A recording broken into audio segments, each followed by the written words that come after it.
Assalamualaikum warahmatullahi wabarakatuh. Halo Sobat Tani, berjumpa lagi di channel aku lagi nih, di channel Karimatus Hamidah. Kali ini aku akan membahas mengenai pemasaran UMKM Rumah Hortikultura. Apa sih UMKM Rumah Hortikultura? Produknya apa saja yang dijual? Bagaimana pemasarannya? Bagaimana promosinya? Penasaran kan? Penasaran? Yuk kita lihat. Pemasaran produk di UMKM Rumah Hortikultura oleh Karimatus Hamidah, kelas AH2 NIRM 0305190089. Yang pertama, profil produk dan kelembagaan. Nah, ini merupakan profil produk dari UMKM Rumah Hortikultura, yaitu jenis produknya tanaman hias, nama produknya kaktus dan sukulen, deskripsi produknya tanaman hias kaktus dan sukulen oleh UMKM Rumah Hortikultura dengan berbagai bentuk, warna, dan ukuran yang dimana setiap produk memiliki ciri khas masing-masing dan unik. Kategori produknya yaitu produk pertanian, tanaman hias, merek produknya Cactus and Succulent by RH. Variasi produknya ada kaktus mini, kaktus grafting biasa, kaktus grafting warna, dan sukulen. Untuk harga produknya berkisar antara Rp10.000 sampai dengan Rp75.000.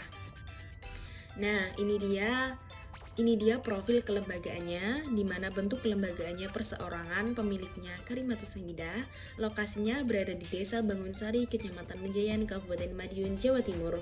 Awal berdiri pada bulan Juli tahun 2020.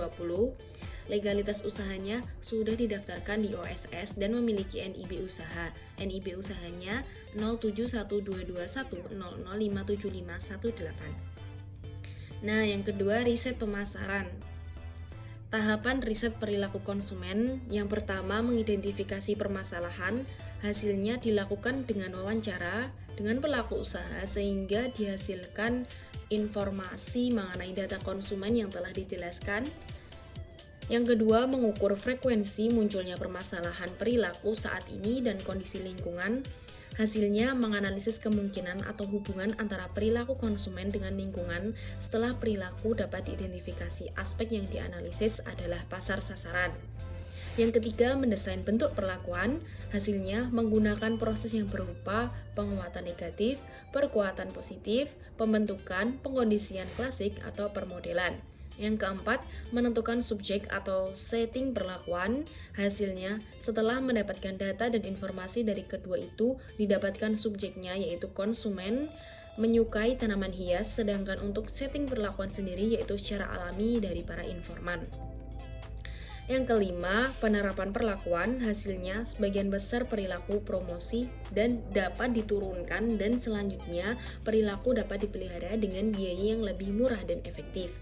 Yang keenam, pengukuran ulang perilaku sasaran. Hasilnya, sebagai perilaku konsumen dapat menurun frekuensinya karena adanya perubahan lingkungan, sehingga perlu adanya evaluasi dan pengukuran ulang terhadap variabel kognitif dan pengaruh dapat meningkatkan keaktifan pendekatan perilaku. Yang ketujuh, menentukan jumlah perilaku yang berubah. Hasilnya, seberapa banyak perilaku yang harus diubah agar suatu strategi dapat berhasil tergantung pada sasaran pemasaran yang hendak dicapai, perilaku yang bermasalah, dan situasi. Nah, yang selanjutnya riset pemasaran. Ada objek riset di mana riset konsumen produk kaktus dan sukulen by Rumah Hortikultura. Desain risetnya kuantitatif dan deskriptif. Jenis risetnya planning research, controlling research. Metode risetnya itu kuesioner. Untuk tahapan risetnya, yang pertama merumuskan masalah, yang kedua menentukan desain riset, yang ketiga merancang metode pengumpulan data, yang keempat mengambil sampel dan mengumpulkan data, yang kelima melakukan analisis dan interpretasi data, yang keenam menyusun hasil riset. Nah, untuk riset pemasaran dan riset perilaku konsumen dilakukan dengan menggunakan Google Form. Hal tersebut untuk memudahkan pelaku usaha dalam melakukan risetnya. Yang ketiga, perencanaan pemasaran.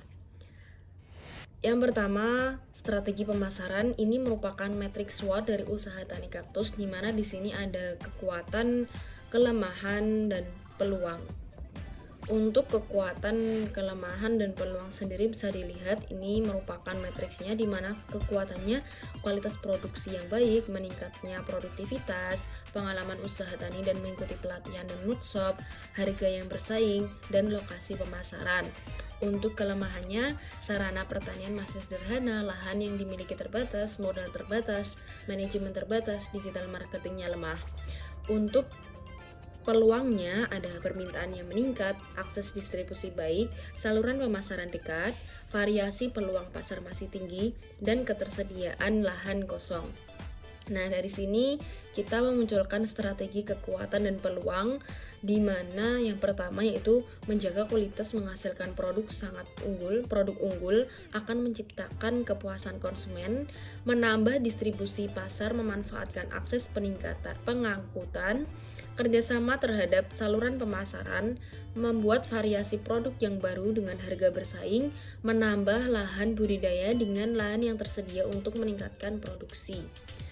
Dari sini juga kita memunculkan strategi kelemahan dan peluang, di mana yang pertama meningkatkan teknologi produksi untuk memenuhi permintaan pasar, membangun kerjasama untuk peningkatan sarana prasarana, pengoptimalan lahan yang ada dan membuka kemitraan produksi dengan lahan sekitar, meningkatkan manajemen dan digital marketing, membangun kemitraan atau kerjasama modal dengan memproduksi produk turunan. Nah, ini merupakan ancaman. Ancamannya ada serangan hama penyakit, adanya kompetitor dekat lokasi, semakin mahal bahan baku, promosi dari kompetitor, kriminalitas, pencurian tanaman. Nah, di sini kita memunculkan strategi kekuatan dan ancaman. Strateginya menggunakan pengalaman dan informasi dalam mencegahnya dari penyakit, meningkatkan mutu produk berdaya saing, pengalaman petani, dan peningkatan produksi dengan memperkecil biaya usaha, digital marketing untuk promosi, membangun kemitraan atau kerjasama dengan lingkungan sekitar untuk mencegah kriminalitas pencurian. Dari sini juga kita memunculkan strategi kelemahan dan ancaman, yaitu memaksimalkan sarana pertanian untuk mendukung usaha tani dan mencegah hama penyakit, membangun sinergi dengan pemerintah terkait pasar pertanian, akses pasar dan persaingan sehat, membuka jaringan dan kemudahan informasi pasar, meningkatkan kualitas produksi sehingga harga yang tinggi mampu bersaing, membangun kelembagaan kelompok tani dan membuka kemitraan dengan meningkatkan lahan produksi, yang terakhir pemanfaatan teknologi. Selanjutnya yaitu rencana pemasaran. Rencana pemasaran yang dilakukan adalah mengembangkan pasar melalui strategi penetrasi pasar. Penetrasi pasar merupakan strategi pertumbuhan di mana berfokus pada penjualan produk-produk di pasar yang telah ada sebelumnya. UMKM Rumah Hortikultura melakukan penjualan offline tidak hanya dengan membuka outlet saja, melainkan dengan membuka bazar atau lapak pada San Mori, Car Free Day atau CFD, pasar tradisional dan pusat keramaian yang berada di kota Yogyakarta. Nah, untuk rencana pengembangan pemasaran sendiri ada 3. Yang pertama melakukan diverifikasi produk atau melakukan pengembangan variasi dari produk. Yang kedua melakukan ekspansi pangsa pasar, dan yang terakhir mengadakan promosi produk untuk menarik konsumen. Selanjutnya yang keempat, komunikasi pemasaran. Komunikasi pemasaran yaitu sarana di mana perusahaan berusaha menginformasikan, membujuk, dan mengingatkan konsumen secara langsung maupun tidak langsung tentang produk dan merek yang dijual. UMKM Rumah Hortikultura melakukan komunikasi 2 arah, di mana komunikasi 2 arah yang dilakukan yaitu mengkomunikasikan produknya melalui marketplace. Nah, dari marketplace atau sosial media lainnya nanti pembeli atau konsumen yang sudah membeli produk kita bisa memberikan komentar-komentar di kolom komentar, sehingga calon konsumen kita bisa melihat kualitas dan dari produk kita melalui komentar-komentar tersebut. Selanjutnya sistem informasi pemasaran, yaitu yang pertama melalui Shopee dengan nama Shopee Rumah Hortikultura, yang kedua melalui blog, yang ketiga Linktree, yang keempat WhatsApp, dan yang kelima Instagram dengan nama akun Flori Hortikultura. Nah, dari sistem informasi pemasaran yang digunakan yaitu melalui online atau digital. Hal ini memudahkan pengusaha dalam melakukan pemasaran produknya dengan melalui sistem informasi pemasaran melalui sosial media ini atau blog. Ini memudahkan dan juga mengurangi biaya pemasaran dari kegiatan pemasaran tersebut. Selanjutnya copywriting, di mana copywritingnya ada 5. Yang pertama benefit headline dengan penerapannya gratis vitamin tanaman dan batu hias untuk pembelian tanaman kaktus hari ini, segala beli sebelum kehabisan. Yang kedua comment headline, penerapannya hey para pecinta rumah estetik, yuk dekor rumahmu dengan membeli kaktus dan sukulen mini di toko kami. Yang ketiga question headline, penerapannya, apakah sudah ada kaktus dan sukulen di kebunmu? Isi kebunmu dengan membeli kaktus dan sukulen. Yang keempat, selective headline, penerapannya, khusus kamu followers Instagram @florihorticultura, jangan lewatkan promo buy one get one, keep produk and claim promonya. Yang kelima, fear headline, penerapannya, awas ada duri tapi indah, kaktus dong, yuk dibeli duri indahnya. Yang kelima, pelayanan prima, di mana pelayanan prima penjualan yaitu ada pelayanan atau servis, rancangan dan konsep standar. Yang pertama, Care Service and Facilitating. Rancangannya UMKM menyediakan tempat tunggu yang nyaman dengan jumlah yang cukup untuk pelanggan mengantre di home store serta dilengkapi karyawan yang ramah. Konsep standarnya, salah satu pelayanan saat pelanggan datang ke home store adalah disambut dengan keramahan karyawan, tersedianya tempat duduk yang nyaman. Rancangan yang kedua, UMKM menyediakan tanaman kaktus dan sukulen dengan kualitas terbaik. Konsep standarnya, tanaman kaktus dan sukulen disediakan dengan berbagai bentuk, variasi, dan warna, serta kualitas tanaman yang baik. Selanjutnya, facilitating service. Rancangannya, UMKM menyediakan layanan pembelian melalui online shop dan marketplace. Konsep standarnya, platform penjualan kaktus dan sukulen tak hanya dapat dipenuhi di toko offline, namun juga di toko online dengan pelayanan yang terbaik. Rancangan yang kedua, UMKM menyediakan layanan wifi dan snack serta air mineral gratis saat di home store Rumah Hortikultura. Konsep standarnya, wifi tersedia dengan password yang dapat diperoleh dari karyawan UMKM, sedangkan snack gratis dan air mineral gratis diperuntukkan untuk pelanggan, namun dengan syarat dan ketentuan yang berlaku.